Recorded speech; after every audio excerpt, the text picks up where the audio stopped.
तो देश की राजनीति और छात्र आंदोलन को लेकर एक बार फिर एक बड़ा विवाद खड़ा हो गया है। सोशल मीडिया पर यह दावा तेजी से वायरल हो रहा है कि कुछ छात्र संगठनों ने केंद्र सरकार को 12 घंटे का अल्टीमेट दिया है। उनका आरोप है कि आंदोलन के दौरान दर्ज हुई एफआईआर वापस लेने और गिरफ्तार छात्रों को रिहा करने का जो आश्वासन दिया गया था उस पर अमल नहीं हो रहा है।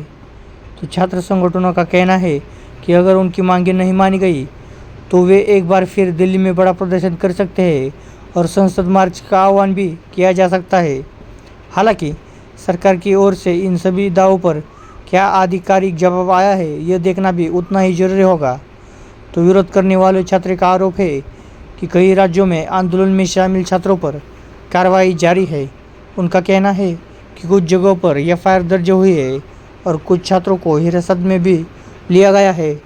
वहीं दूसरी ओर सरकार का स्थानिक प्रशासन का पक्ष यह है कि कानून व्यवस्था बनाए रखने के लिए आवश्यक कार्रवाई की जाए।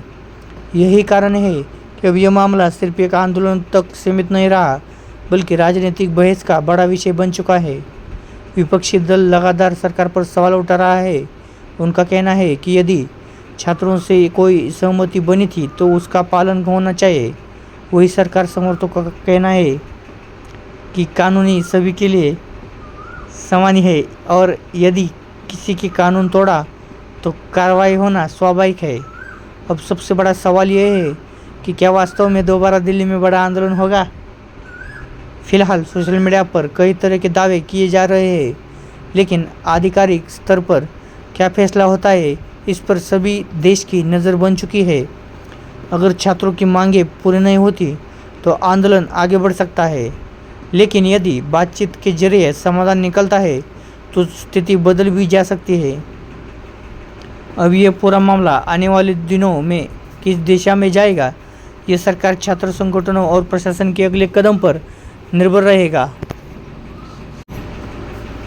इसी मुद्दे को लेकर अब गृह मंत्री अमित शाह और केंद्र सरकार पर विपक्ष लगातार सवाल उठा रहा है। वही सरकार की ओर से कानून व्यवस्था बनाए रखने की बात की जा रही है। छात्र संगठनों का कहना है कि अगर उनकी मांगे पर जल्द फैसला नहीं हुआ तो वे फिर दिल्ली कूच कर सकते हैं और दिल्ली में आंदोलन करना कोई बड़ी बात नहीं है। हालांकि इस संबंध में अंतिम फैसला और आधिकारिक घोषणा का इंतज़ार किया जा रहा है। अब सवाल यह है कि बातचीत से समाधान निकलेगा या फिर एक बार फिर दिल्ली की सड़कों पर बड़ा आंदोलन देखने को मिलेगा। राजनीतिक विश्लेषकों का मानना है कि यदि यह विवाद बढ़ता है तो इसका असर संसद से लेकर राज्यों की राजनीतिक तक दिखाई दे सकता है।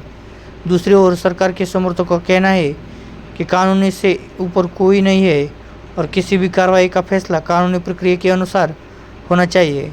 फिलहाल देश की नज़र इस पूरे घटनाक्रम पर टिकी हुई है।